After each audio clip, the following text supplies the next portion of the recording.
গত ক্লাসে এটা ছিল SGT 77, কি ছিল? এখন আছে SGT 81, মানে এটা ইন্টিগ্রেটিভ সেন্টেন্স। মাঝখানে যে দুই একটা শীট আছে ওগুলো নিজেরা নিজ থেকে বাসা করে ফেলতে হবে, বুঝছো? ওগুলো একই টাইপের। তো এটা হচ্ছে নতুন, হচ্ছে তোমার ইন্টারোগেটিভ।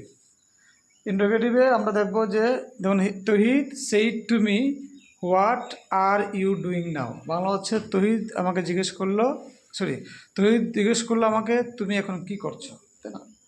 এখন যদি বাংলা ব্যাখ্যা করতাম কী বলতাম? তহিদ আমাকে জিজ্ঞেস করতো তখন আমি কী করছি, এটা বলতো না? আমি যদি বাংলা বলতাম কী বলতাম? তহিদ আমাকে জিজ্ঞেস করেছিল তখন আমি কি করছিলাম, এটা না? ইংলিশ করলে কী হয়? Tohid asked me what I was doing then. তাহলে গণনা হয়ে গেছে, ন্যারেশন হয়েছে। আসে একদম 5টা দেখি তাহলে পার্থক্যটা কি অ্যাসার্টিভের সাথে। এখানে দেখো লেখা আছে আস্কড, কি লেখা আছে? তার মানে ইন্টারোগেটিভ হইলেই আমরা ডিরেক্টলি এটাকে সেড না বলে, টোল্ড না বলে কি বলবো? যেহেতু প্রশ্ন করছে তো আস্কড দেবো, আস্কড দেখি জিজ্ঞেস করা। তে মিনিংয়ের কারণে হচ্ছে, কোনো গ্রামারটা মানা মানে মিনিংয়ের কারণেই আসলে আস্কড হচ্ছে। তাহলে কাকে জিজ্ঞেস করেছে? আমাকে। তাহলে তহিদ আস্কড টু মি হয় না, খেয়াল করছো? আস্কডের পরে টু হয় না। তাহলে তহিদ আস্কড মি, আমাদের কি দ্যাট বসেছিলাম মনে আছে? দ্যাট অ্যাসারের সেন্টেন্সে, তার মানে বোঝা গেল ইন্টারোগেটিভ সেন্টেন্সে দ্যাট বসাইতে হয় না। যে ইন্টারোগেটিভ প্রোনাউন যেটা থাকে, ইন্টারোগেটিভ প্রোনাউনগুলো কি? যে WH-গুলো। তাহলে ইন্টারোগেটিভ সেন্টেন্সে যে ইন্টারোগেটিভ প্রোনাউনগুলো থাকে এগুলোই বসে যাবে দ্যাটের পরিবর্তে, ঠিক আছে? তাহলে তহিদ আস্কড মি হোয়াট, এই ইউটাকে আমি। আচ্ছা দেখো তো খেয়াল করে এখানে হোয়াট, হ্যাঁ এই যে তোমার হোয়াটের পর তো আর ছিল, এখানে আর ছিল না? তাহলে এখানে আইটা ইউটা ছিল আই, তো সামনে চলে আসলো কেন?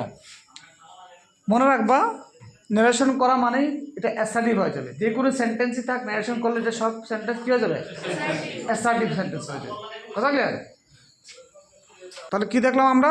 যে ইন্টারোগেটিভ সেন্টেন্স কী হয়ে যাবে? এটা যত সেন্টেন্স ন্যারেশন করলে অ্যান্সারটা হয়ে যাবে অ্যাসার্টিভ সেন্টেন্স।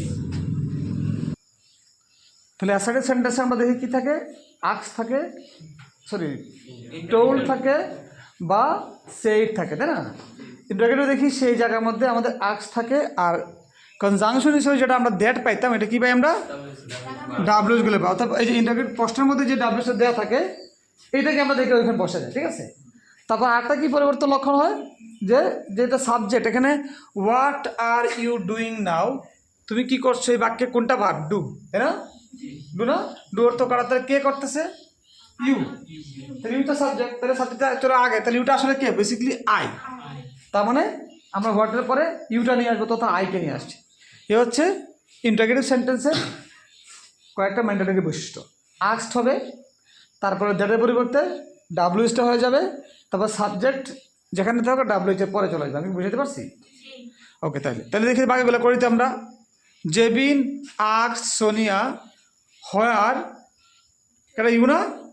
তাহলে কি চলে আসবে সামনে?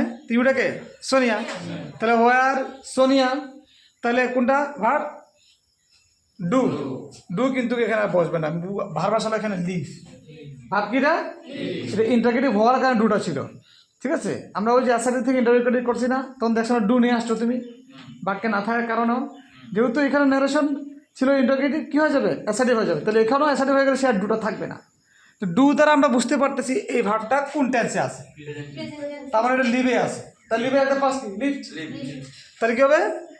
জেবিন আস্কড সোনিয়া হোয়ার সোনিয়া লিভড। স্যার সোনিয়া আবার করবি কি লিগা? সমস্যা নেই, তুমি বললেও সমস্যা নেই, না আবার দুইবার বললে বেশি লাগাবে, তুমি সি দিবা, বুঝা গেছে? আর ব্র্যাকেটে যেহেতু দুইটা মেয়ে আছে এখানে, তুমি ব্র্যাকেটে লেখা দিবা সোনিয়া, বুঝা গেছে? স্যার যেন কনফিউজ না হয়, কথা ক্লিয়ার?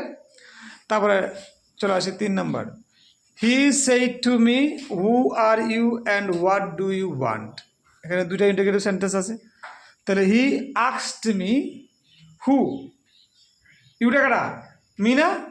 তো হু আই ওয়াজ, ওয়ার কেন হয় না? কারণ আই হয়ে গেছে এটা, তাই ইউ যদি থাকতো তাহলে ওয়ার হইতো। তাহলে who I was and what, আবার হোয়াট ইউটা কেনা?